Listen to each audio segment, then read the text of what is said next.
आफिया बेटा, ये ले, चाय पी ले। तू फिर वही कर रही है, मना किया है ना तुझे? अम्मी, आप तो जानती हैं ना, वहां लड़कियों के साथ सही बर्ताव नहीं होता, उनके साथ छेड़छाड़ होती है, बराबरी का हक नहीं मिलता। यहाँ तक कि प्रोफेसर्स भी ऐसे देखते हैं जैसे मानो कह रहे हो कि लड़की है, उतनी काबिल तो नहीं होगी। अरे आफिया, कॉलेज में तो होता ही है ये सब, और सिर्फ कॉलेज ही नहीं, हर जगह होता है। औरत और मर्द का ये फर्क खुदा ने बनाया है। नहीं अम्मी, खुदा ने मर्द और औरत बनाए, फर्क हमारी सोसाइटी ने बनाया। नज़मा, नज़मा, नज़मा दरवाजा खोल। अशफाक, तुम्हें मना किया ना यहाँ आने के लिए? शौहर हूँ तेरा, और ये घर मेरा भी है। आपका नहीं, मेरे अब्बू का। देख, तू तो मेरे मुंह लग मत। क्या चाहिए तुम्हें अशफाक? अरे अपनी बीवी चाहिए। चलो तुम दोनों मेरे साथ, मैंने रजिया को मना लिया है, तुम दोनों अब मेरे साथ मेरे घर पे ही रहोगी। चलो। तुम्हारी दूसरी बीवी और बच्चों के साथ? क्यों? ताकि मेरे पीछे से तुम मेरे इस घर को बेच सको? देखो अशफाक, मैंने कभी तुम्हें अपना शौहर माना ही नहीं है। अरे तेरे मानने से क्या होता है, निकाह हुआ है हमारा। मैं इस निकाह को भी नहीं मानती। चलना पड़ेगा तेरे को मेरे साथ। चल चल छोड़ो चल। मुझे। हाथ छोड़िए मेरी अम्मी का, वरना मैं पुलिस कंप्लेंट कर दूंगी। तो तू अब मुझे पुलिस की धमकी देगी? अगर तू मेरे सगी भाई की बेटी ना होती ना, तो कब ना चुका होता तुझे। तुम लोग चाहे मानो या ना मानो, लेकिन दुनिया मानती है कि मैं तेरा शौहर हूं और इस आफिया का सौतेला बाप। और 3 बेटियां हैं मेरी, और मैं नहीं चाहता हूं इस आफिया के चाल चलन की वजह से उनके निकाह में दिक्कत आए। संभाल के रख अपनी बेटी को, और इसको कोई हॉस्टल भेजने की जरूरत नहीं है।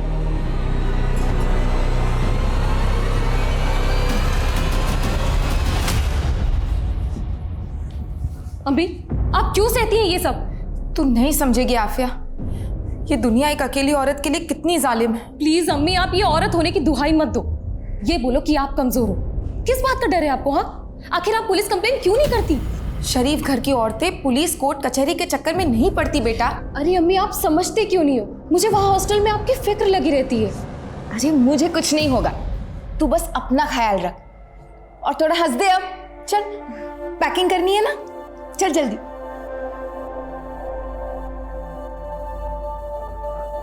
ये ले आफिया, कुछ पैसे रख ले। अम्मी, मैं मैनेज कर लूंगी, एंड आई नो यहाँ पर फैक्ट्री में आपको ज्यादा जरूरत पड़ेगी, और वैसे भी मैं वहाँ ट्यूशन पढ़ाती हूँ ना, उसके पैसे आने वाले, टेंशन मत लो। बहुत सयानी हो गई है तू, लेकिन मैं भी तेरी अम्मी हूँ, चुपचाप रख ले। और आफिया, ये देखना जरा, ये डॉक्टर है, बहुत पैसे कमाता है। अम्मी, आप तो चाहती थी ना कि मेरा निकाह ना हो अभी। आप चाहती थी कि मैं पढ़ाई करूं। तेरी इस अम्मी ने बहुत गलतियां की हैं, और मैं नहीं चाहती इन गलतियों का असर तेरी जिंदगी पर पड़े। तू बस निकाह कर ले, इससे मेरे कलेजे को सुकून मिलेगा। अम्मी, मैं निकाह करूंगी, जरूर करूंगी, लेकिन किसी के डर से नहीं, अपनी मर्जी से, अपनी खुशी से।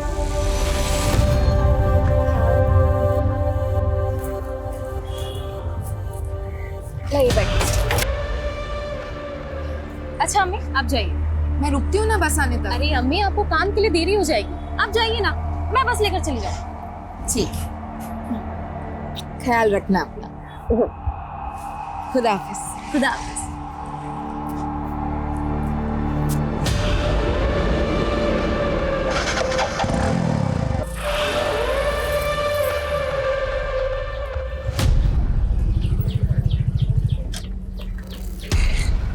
आफिया, क्या बिना मिले ही जा रही हो?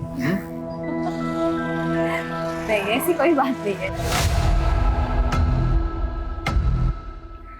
जा रही है वो आफिया अपने हॉस्टल, पता है ना क्या करना है।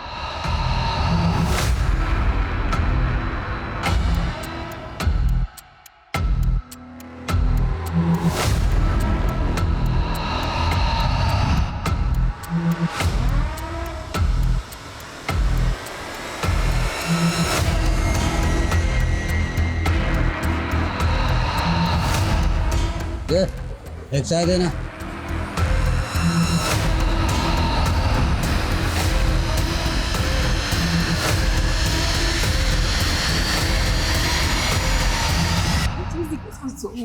हे गाइस, हाय, हमारी झांसी की रानी आ गई। How are you? Oh, good. How are you? Good, good. यार तूने पोस्टर इतने कमाल के बनाया ना कि उन्हें देख के मजा ही आ गया, सीरियसली। पता है शगुन, पूरी रात लगी मुझे इन पोस्टर्स को बनाने में, अम्मी तक को टाइम नहीं दे पाई। तो तूने अपनी पूरी छुट्टी इस नुक्कड़ नाटक पे वेस्ट कर दी? और नहीं तो क्या। कमाल है तू भी। वो तो मैं हूँ। अच्छा लिसन, अभी मैं चली फ्रेशन अप होने, तुम लोग अपने गॉसिप कंटिन्यू करो। हाँ तुम्हें जरूरत भी है, जाओ। चल चल।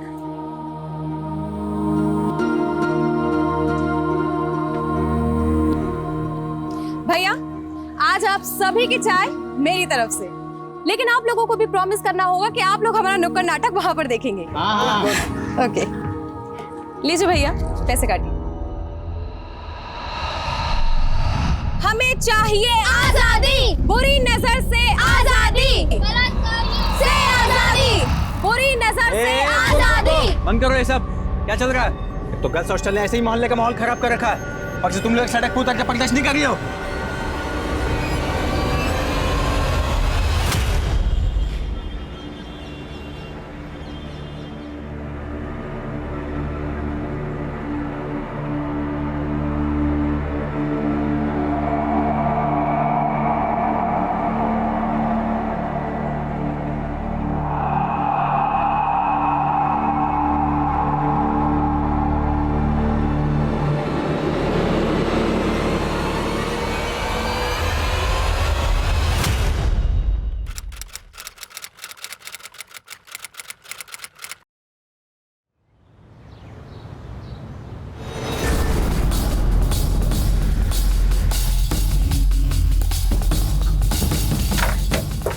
जय सर, आप यहाँ आपको इस वक्त ड्यूटी ज्वाइन नहीं करनी चाहिए थी। विनय, ड्यूटी फर्स्ट, काम है तो करना पड़ेगा ना। सर इस तरफ।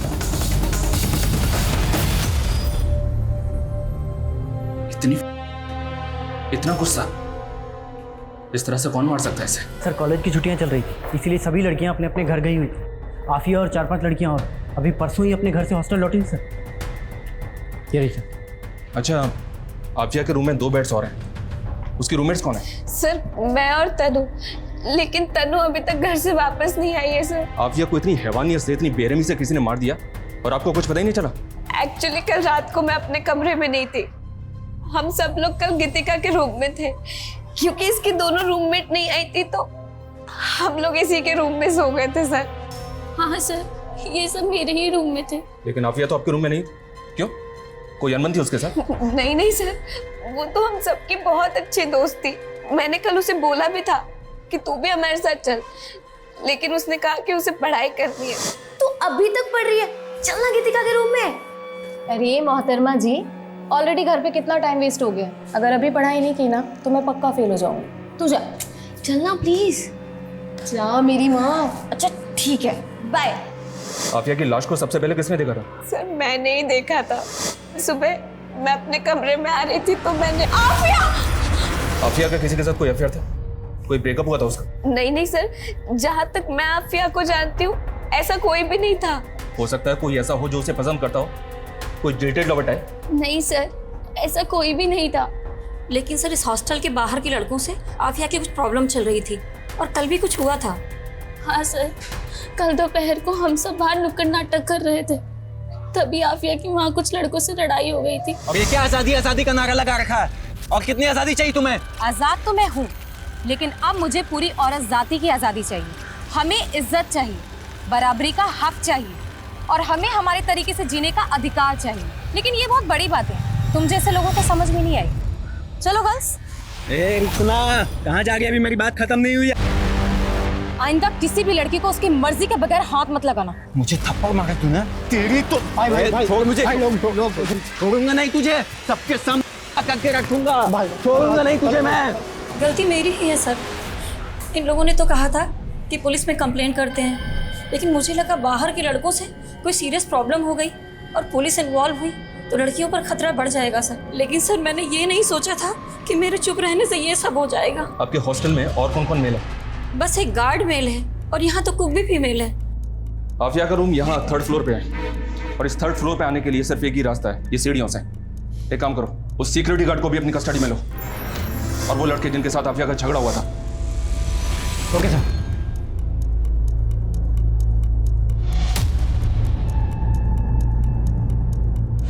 विनय, ये देखो, यहाँ पे खून के धब्बे हैं। हमें ऊपर कॉरिडोर में कहीं भी किलर्स के फुटप्रिंट नहीं मिले, ना ही सीढ़ियों पे, लेकिन यहाँ पे एक काम करो, यहाँ के प्रिंट लो और लड़की की बॉडी को पोस्टमार्टम के लिए भेजो। ओके। तुम दोनों का झगड़ा हुआ था ना आफिया के साथ, उस करके घुमाने की धमकी दी थी ना तुमने? सर वो मैंने बस गुस्से में बोल दिया था सर, बस गुस्से में बोल दिया था, वो फालतू की नारेबाजी कर रही थी बहुत। बड़े समाज सुधारक बनते हो ना तुम दोनों, हाँ? विनय, इन दोनों समाज सुधारकों की अच्छी तरह से खाल खींचो। सर हमने गार्ड और उन लड़कों की हैंडराइटिंग को नोट पर लिखी हैंडराइटिंग से मैच किया है। सर मैच नहीं हो रही है और आफिया की पोस्टमार्टम रिपोर्ट भी आ गई है सर। सर पर गहरी चोट लगने की वजह से उसकी मौत हुई। सर तो कंफर्म नहीं हुआ, बॉडी पर कोई डीएनए तो नहीं मिला, लेकिन सर नोचने के निशान है। हमारी पार्टी माइनॉरिटीज़ के वेलफेयर के लिए काम करती है, यही एजेंडा है हमारा, इसलिए हमारी इस बच्ची को न्याय मिलना ही चाहिए। सर आफिया के केस की चार्जशीट दायर हो चुकी है। वो सब मुझे कुछ नहीं मालूम, कैसे भी हो इस केस को रीओपन करवाइए। मैं तो कहता हूं कि इस केस को आप क्राइम ब्रांच को सौंप दीजिए।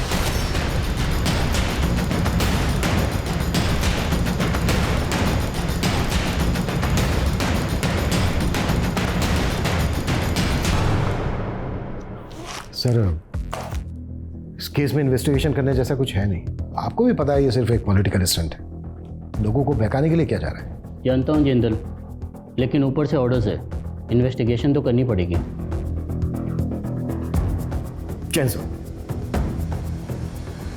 सर ये केस ऑलमोस्ट सॉल्व हो गया है, चार्जशीट भी दायर हो चुकी है और आप कह रहे हैं कि इन्वेस्टिगेशन फिर से क्राइम ब्रांच करेगा। एनीवेज, हमने इस केस में संतोष को अरेस्ट किया, ये बात तो आपको पता ही होगी। लेकिन किस बिना पे अरेस्ट किया था? ना तो संतोष की मां मानने को तैयार है, नहीं आफिया की मां मानने को तैयार है। मीडिया 50 सवाल ऊपर से खड़े कर रहा है कि जो आदमी ठीक से चल फिर नहीं सकता वो गर्ल्स हॉस्टल के 3rd फ्लोर पर बालकनी से कैसे जा सकता है?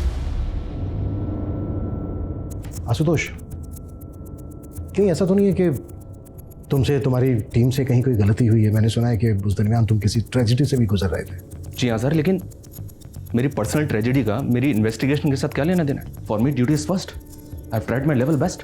मैंने ना तो इस केस में कोई कोताही बरती है और ना ही इस केस को रफा दफा करने की कोशिश की है।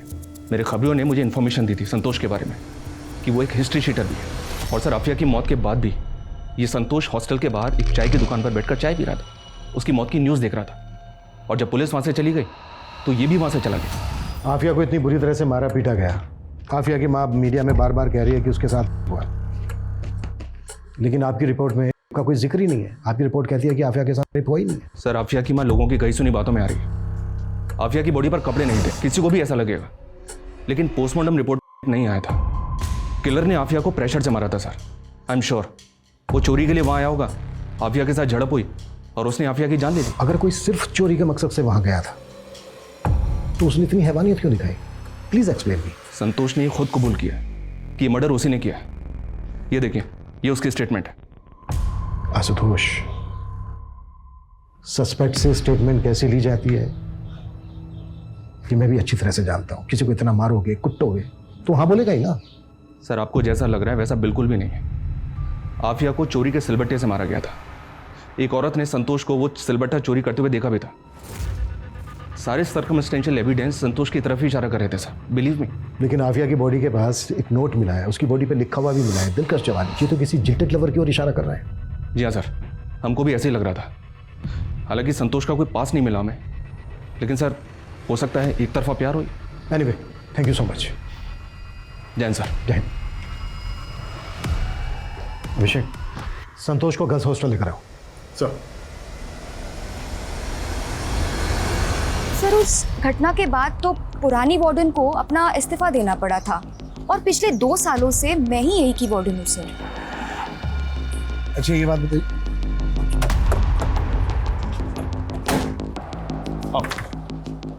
सर ये संतोष है। साहब मैंने कुछ नहीं किया है साहब। तू स्टेटमेंट दे चुका है अपना पहले ही। साहब उन लोगों ने बहुत मारा था साहब, सच बोल रहा हूँ साहब, मैंने कुछ नहीं किया। ठीक है, रोना बंद करो। इधर आ।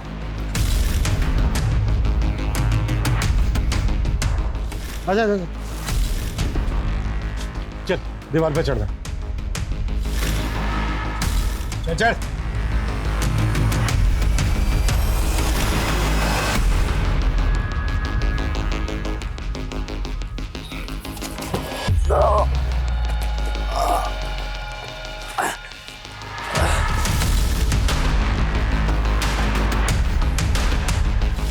संतोष, इस बोरी को घसीटते हुए वॉशरूम तक लेकर जाए।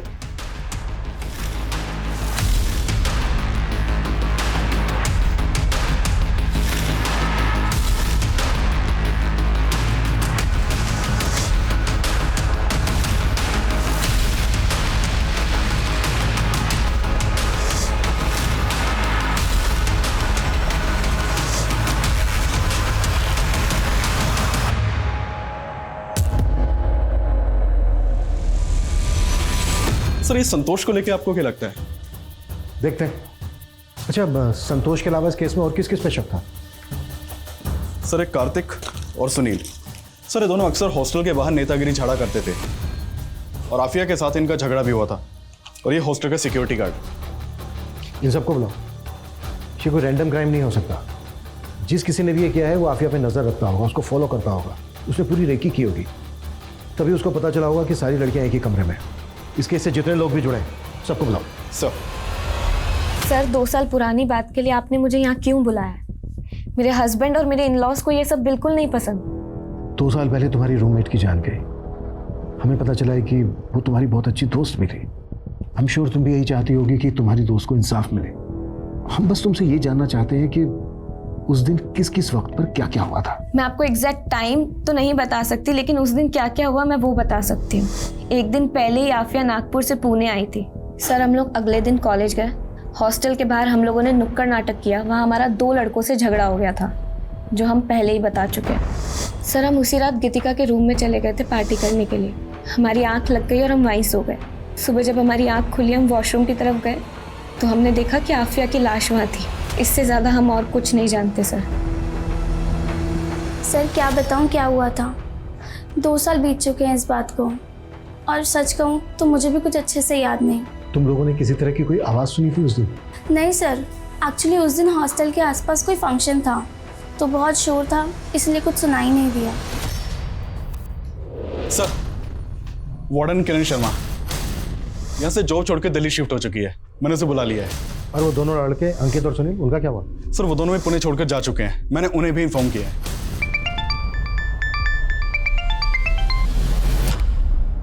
तुम्हारी वजह से मैं पंगे में फंसी हूँ। अब क्या चाहिए? क्यों फोन किया है?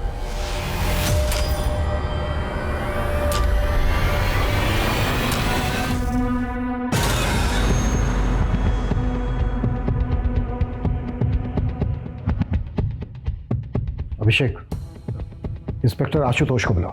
सर। क्राइम स्पॉट या हॉस्टल के कॉरिडोर में कहीं पर भी फुटप्रिंट नहीं मिले। Right sir. लेकिन स्टेयर्स के पास मिले। इतना तो साफ है कि किलर के जूतों पर आफिया का खून लगा हुआ था। उस हिसाब से तो कॉरिडोर में भी मिलने चाहिए थे। जी हाँ सर, हमको भी ऐसे लगा था। फिर हमने सोचा कि शायद किलर ने वहां से निकलने से पहले पहुंचते होंगे।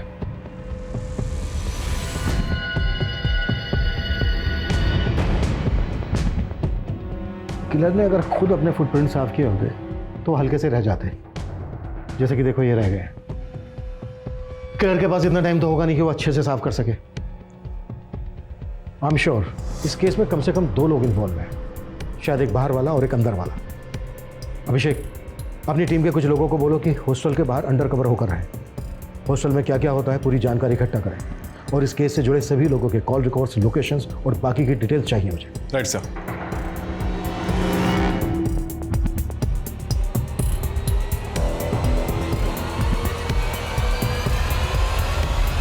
सर, लोगों की बातों से मैं इतना परेशान हो गई थी कि मुझे पुणे छोड़कर दिल्ली शिफ्ट होना पड़ा। और उस दिन जो कुछ भी हुआ था मैं पहले ही सब कुछ बता चुकी हूँ। इसके अलावा मुझे कुछ भी नहीं पता। सर, उस वक्त अक्ल नहीं थी, इसलिए नेता वेता के चक्कर में लगे रहते थे। लेकिन अब बात समझ में आ गई कि जब घर में पैसे और नौकरी की बात होती है, कोई नेता हाथ थामने नहीं आता। सर, पहले ही हमारी बहुत बदनामी हो चुकी है। बीवी बच्चे वाले हैं सर हम। सर, बहुत मुश्किल से हमने फिर से अपनी ज़िंदगी शुरुआत की। अब हमें बख्श दीजिए सर। हमें पुलिस वालों ने बहुत मारा साहब। हम तो बोल बोल कर थक गए थे कि हमने कुछ नहीं किया। वो तो माता रानी का शुक्र है कि आप लोगों ने उस राक्षस को पकड़ लिया, वरना तो हमें ही सूली पर चढ़ा देते। गरीब की सुनता ही कौन है। सर, कोई छोटा सा भी ऐसा क्लू नहीं मिल रहा है जिससे हम ये जान पाए कि इसमें किसी और की इन्वॉल्वमेंट है, पर हम कोशिश कर रहे हैं sir. I will keep you update sir. Abhishek sir, call records की क्या अपडेट है? सर, ये उन सबके ही मोबाइल रिकॉर्ड्स हैं सर बाकी सब तो क्लीन है, एक बस गीतिका के मोबाइल पे नागपुर से कॉल आ रहे थे, वो भी आफिया के घर के पास के पीसीओ से। इससे क्या साबित होता है? हो सकता है उसकी कोई जान पहचान वाला हो सकता है सर, लेकिन गौर करने वाली बात यह है कि गीतिका को 2 साल पहले तक ये कॉल्स आ रहे थे और आफिया के मर्डर के बाद से गीतिका को ये फ़ोन कॉल आना बंद हो गए। और अब जब ये केस दोबारा से रीओपन हुआ है तो गीतिका को उसी पीसीओ से दोबारा फ़ोन आ रहे हैं। बुलाओ गीतिका को। सर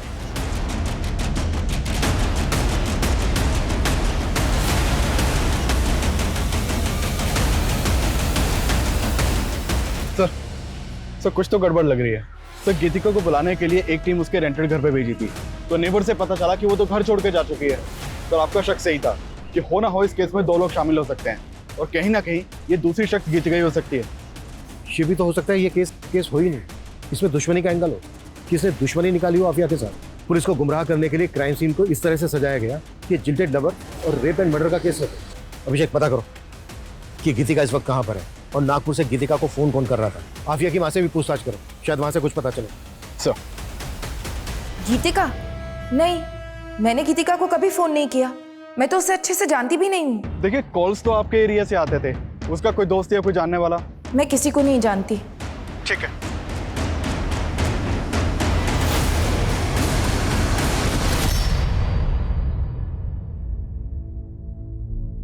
जी भाईजान, सबसे ज्यादा नंबर लाई है आपकी आफिया। अखबार के दूसरे पन्ने पर उसका फोटो भी छपा है। हाँ, आगे जैसा आफिया चाहे। खुदा हाफिज। ये क्या अम्मी, आप अभी तक फोन पर लगे हो? अरे तूने खबर ही इतनी अच्छी दी है कि रिश्तेदारों तो क्या पूरी दुनिया को बताना चाहती हूँ कि आफिया मेरी बेटी लाखों में और मेरी अम्मी करोड़ों में। देखना अम्मी, ये तो शुरुआत है, धीरे धीरे मैं इतना नाम कमाऊंगी ना कि आपको वर्ल्ड फेमस कर दूंगी।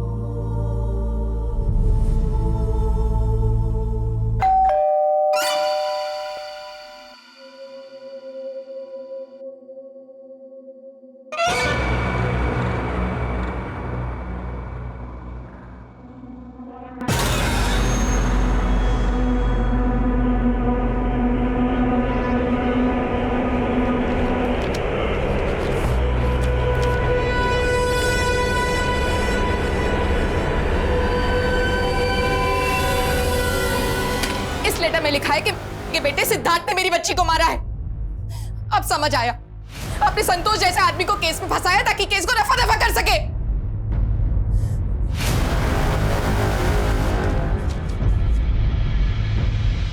सर मैंने कहा ना आपसे, मैं किसी आफिया को नहीं जानता, बस न्यूज में देखा था 1-2 बार। हमने तुम्हारी 2 साल पहले की मोबाइल डिटेल्स निकलवाई थी।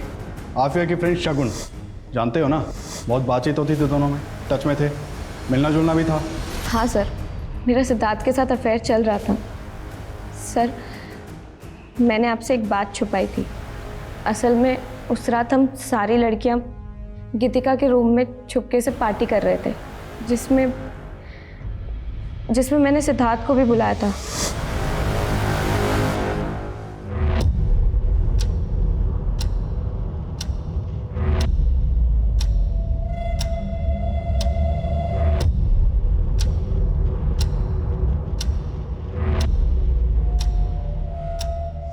हाँ सर, मैं वहाँ पर गया था, लेकिन 1 घंटे में वापस आ गया।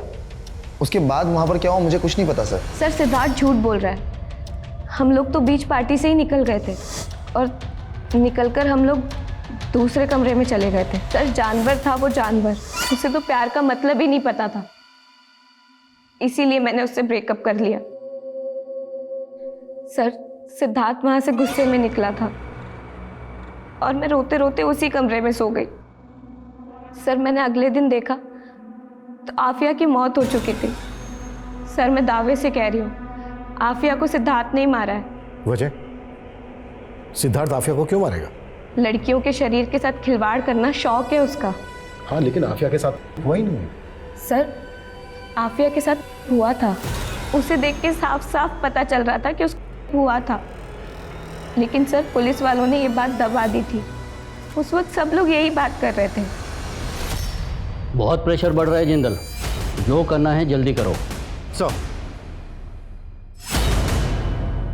अपने खबरियों को बोलो कि वो सिद्धार्थ पे नजर रखे और साथ ही शगुन पे भी।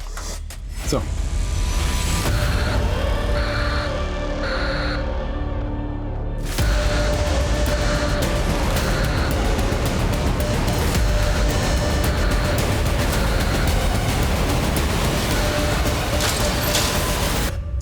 सर ये सिद्धार्थ तो बार बार यही कह रहा है कि वो उस रात वहाँ था ही नहीं। नेता का बेटा है, इतनी आसानी से थोड़ी ना टूटेगा। नजर रखो इस पर। इस केस में बार बार यही बात उठ रही है कि हुआ था, नहीं हुआ था, हुआ था, नहीं हुआ था। एक काम करो, जिस डॉक्टर ने पोस्टमार्टम किया था उससे मिलो। सर सर सर आफिया की बॉडी के ऊपर ब्रुटैलिटी के निशान थे, खरोंच, बाइट मार्क्स, लेकिन डॉक्टर का कहना है कि उसका नहीं हुआ था। अभिषेक, आफिया के स्केलेटन की दोबारा से जांच करवाओ, हो सकता है वहां से कुछ मिल जाए। कोर्ट उसके घर वालों से परमिशन लो। Yes sir.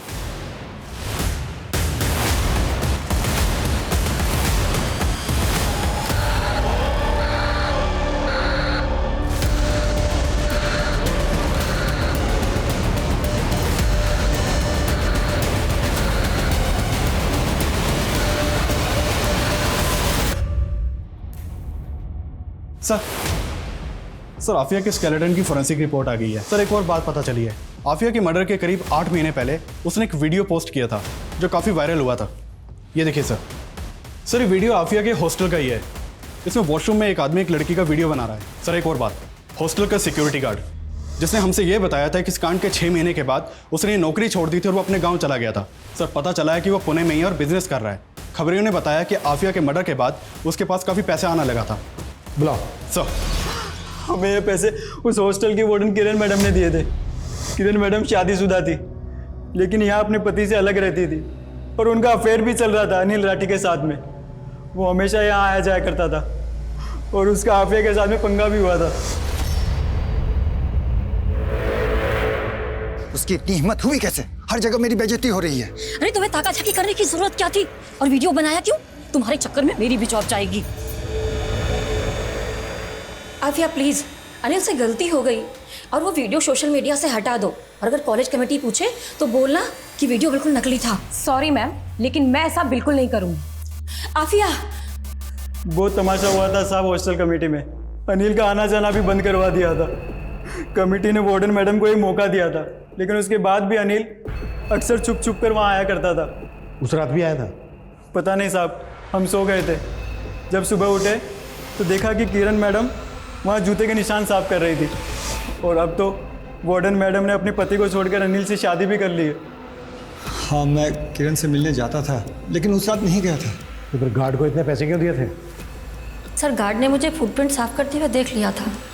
वो मुझे ब्लैकमेल कर रहा था और मुझे लगा कि रात में अनिल आया हो। आफिया को बहुत बेरहमी से मारा गया था और आपके और अनिल के पास तो मोटिव भी था आफिया को तड़पा तड़पा के मारने का। सर सच में मैंने कुछ नहीं किया। लेकिन किरण का तो कहना है कि ये सारा किया धरा कर रही है। नहीं नहीं, उसे कुछ गलतफहमी हुई थी। मैंने ऐसा कुछ नहीं किया सर। अनिल ने तो एक्सेप्ट कर लिया है कि उसने आफिया को मारा था। क्या? सर मुझे उस समय लगा भी था, लेकिन अनिल ने मुझे यकीन दिला दिया कि आफिया के खून से उसका कोई लेना देना नहीं है। या तो इस अनिल ने वाकई में कुछ नहीं किया है या फिर ये दोनों बहुत अच्छी एक्टिंग कर रहे हैं। सर नागपुर से शकील का फोन है। हेलो, ठीक है, मैं चेक करता हूँ। सर शकील बता रहा है कि जिस पीसीओ से गीतिका को फ़ोन किया जाता था उसके पास एक सीसीटीवी मिला है। उसने उन कॉल के टाइमिंग को सीसीटीवी की फुटेज के टाइमिंग से मैच किया तो उसमें एक औरत दिखाई दी है। सर शकील ने उसका वीडियो भेजा है, ये देखिए फुटेज। तुरंत नागपुर के लिए निकलो, पता करो ये औरत कौन है और इस औरत की फोटो आफिया की माँ नज़मा को भी दिखाओ। सर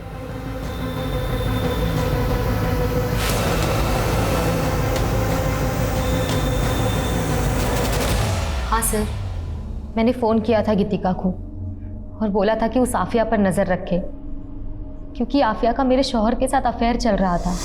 क्या है ये? हाँ, क्यों इसकी फोटो अपने वॉलेट में लिए घूमते फिरते हो? हाँ, मैं प्यार करता हूँ आफिया से और निकाह भी करके रहूंगा। मैं आफिया का पीछा किया करती थी ये जानने के लिए कि वो मेरे शौहर से मिल रही है या नहीं, लेकिन मैं पुणे में उसका पीछा नहीं कर सकती थी, इसलिए मैं उसके हॉस्टल की एक लड़की गीतिका से मिली। मैंने उसको पैसे का लालच दिया तो वो तैयार हो गई।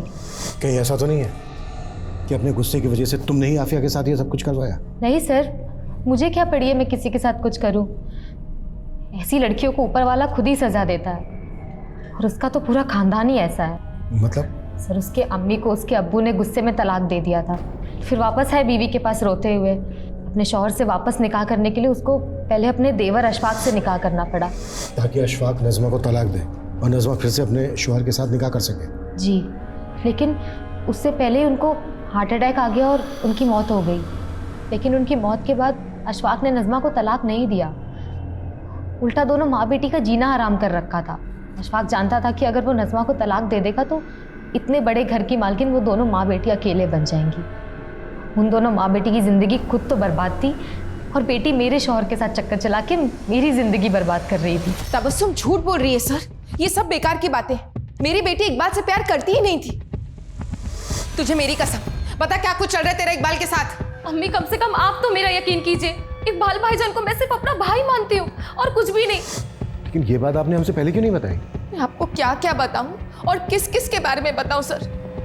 अकेली औरत की तो पूरी दुनिया ही दुश्मन होती है। सर मैं आफिया से बहुत प्यार करता था और वो भी मुझसे प्यार करती थी। आफिया प्यार नहीं करती थी तेरे से। आफिया की मौत में ऐसे ही किसी इंसान का हाथ है जो एक तरफा प्यार करता था उससे। नहीं सर, ये आप क्या कह रहे हैं? मैंने आफिया के साथ ऐसा कुछ भी नहीं किया है। साहब मैं मानता हूँ कि साहब मैं आफिया को पसंद नहीं करता था साहब, लेकिन साहब मैं इतना बड़ा भी जानवर नहीं हूँ कि अपनी सगे भाई की बेटी के साथ ऐसी घिनौनी हरकत करूँ साहब। और मैम ये आपका ऑर्डर। Thank you. मैम आपके लिए कुछ और भी है। जी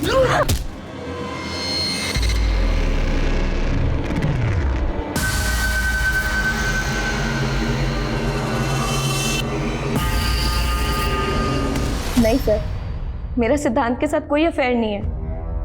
वो मेरे ऊपर प्रेशर डाल रहा है कि मैं शादी के बाद भी उसके साथ फिजिकल रिलेशन बनाऊं। सर वो आज भी मुझे बहुत मारता है। तो तुम उसकी बात मानती क्यों? क्योंकि सर अगर मैंने ऐसा नहीं किया तो वो मेरे पति को जान से मार देगा। इसलिए तुमने सिद्धार्थ को फंसाना चाहा झूठ बोलकर, और नज़मा को भी वो लेटर तुमने ही लिखा था ना? हाँ सर, लेकिन सर मैं सिद्धांत को फंसा नहीं रही हूँ। उस जैसा जानवर ही एक लड़की का ऐसा हर्ष कर सकता है। सिद्धांत के अगेंस्ट केस करो, चुप बैठी रहोगे कुछ नहीं होगा, और अगर तुम सही हो पुलिस तुम्हारा साथ देगी। सर मैं पहले भी कह चुका आप लोग से, मैं वहाँ गया ज़रूर था, लेकिन फिर मैं वहाँ से निकल गया और उसके बाद वहाँ पर क्या हुआ मुझे कुछ नहीं पता। इससे ज़्यादा सर मुझे कुछ नहीं कहना।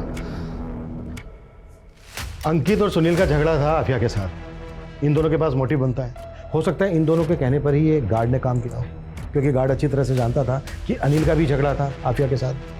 अगर वो ये सब करेगा तो डाउट जो है अनिल पे जाएगा। सर ये कांड खुद अनिल भी तो कर सकता है, क्योंकि उसके पास सीधा मोटिव था। मोटिव तो तबस्सुम और इकबाल के पास भी था, और मोटिव अशफाक के पास भी था। हो सकता है अशफाक ने इस काम को अंजाम दिया, या फिर सिद्धार्थ, क्योंकि शगुन तो सीधा शक सिद्धार्थ के ऊपर जता रही है। ये भी तो हो सकता है कि इनमें से कोई ना हो, इस वारदात को किसी और ने अंजाम दिया। अभिषेक ये देखो, ये कुछ दिन पुराना न्यूज़पेपर है। सूरत में एक लड़की के साथ वारदात कुछ ऐसी हुई थी जैसी इस लड़की के साथ, लेकिन किसने किया ये अभी तक पता नहीं। सर आफिया का मर्डर भी इसी तरह से हुआ था, लेकिन आफिया का रेप नहीं हुआ था। अभिषेक इस केस में जो डिफरेंसेस हैं तो उस पर क्यों सोच रहे हो? जो चीज़ें कॉमन है उस पर आगे बढ़ते हैं ना। लेकिन सर अगर ये तुक्का फेल हो गया तो इस केस को बंद करने की नौबत आ सकती है। इसलिए तो रिस्क लेना भी बनता है। पिछले 5 साल के जितने भी रेप और मर्डर के केसेस हैं जिसमें इस तरह की समानता है, सबका डेटा निकालो।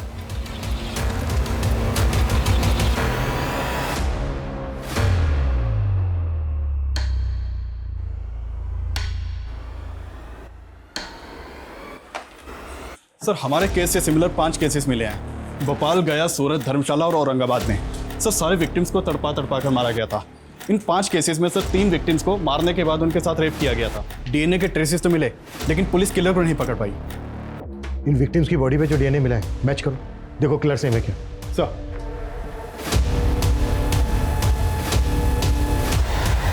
बाय मम्मा। सर डीएनए रिपोर्ट आने में तो अभी टाइम लगेगा, और सर फिलहाल इन 5 लड़कियों में अभी तक कोई लिंक नहीं मिला है। अभिषेक लिंक है, याद है हॉस्टल की वो लड़की, क्या नाम था उसका? गीतिका। गीतिका ने कहा था कि उस रात हॉस्टल के आसपास कोई फंक्शन चल रहा था।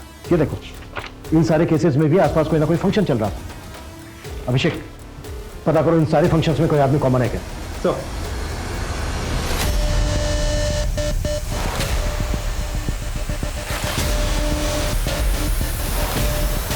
जो डिटेल्स निकालने के लिए बोली थी अब तक मिली क्यों नहीं है मुझे? सर आपका शक सही निकला।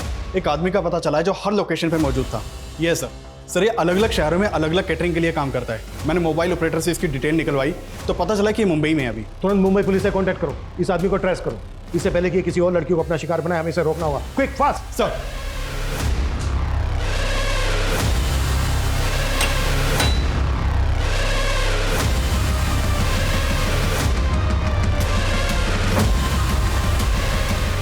मैडम आपका ऑर्डर। Thank you. एक मिनट मैम।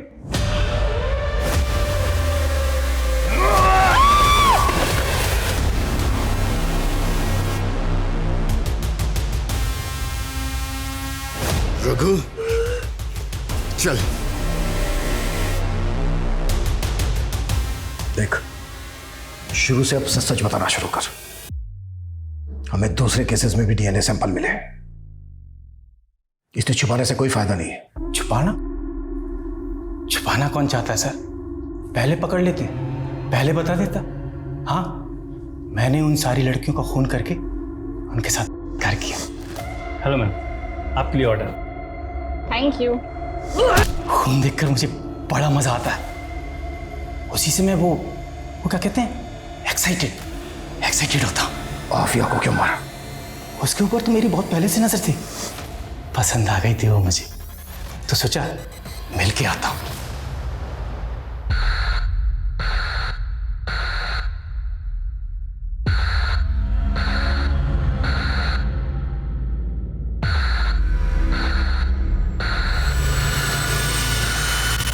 तो कुछ लड़कियों की डेड बॉडी के साथ करता था, कुछ लड़कियों की डेड बॉडी के साथ नहीं करता था। वो एक मेरी कमजोरी है। कभी कभी खून देख के भी गरम नहीं होता मैं। लेकिन वो लड़की मुझे चाहिए थी, इसलिए उससे वादा करके आया, फिर मिलेंगे अगले जन्म। ये तेरा आखिरी जन्म है। इस वक्त रघु न्याय की हिरासत में है। पुलिस जल्द ही उसके खिलाफ कोर्ट में चार्जशीट फाइल करेगी। रघु ने अपने स्टेटमेंट में यह कबूल किया कि पिछले 3 सालों में उसने कई लड़कियों को मॉलेस्ट किया था, उनके साथ जबरदस्ती की थी, लेकिन कभी किसी लड़की ने रघु के खिलाफ शिकायत दर्ज कराने की हिम्मत नहीं की, और शायद इसी वजह से रघु की हिम्मत और बढ़ी। रघु का कोई क्रिमिनल रिकॉर्ड ना होना भी एक अहम वजह था कि इतने सालों में रघु कभी पुलिस की रडार में नहीं आया। औरतों के लिए सुरक्षित समाज बनाने के लिए जरूरत है इस सितम के खिलाफ आवाज उठाने की। जब तक हम चुप रहेंगे, सितम का ये सिलसिला यूं ही चलता रहेगा। ये चीखें खामोश नहीं होंगी। अब मैं सोनाली कुलकर्णी आपसे विदा लेती हूँ।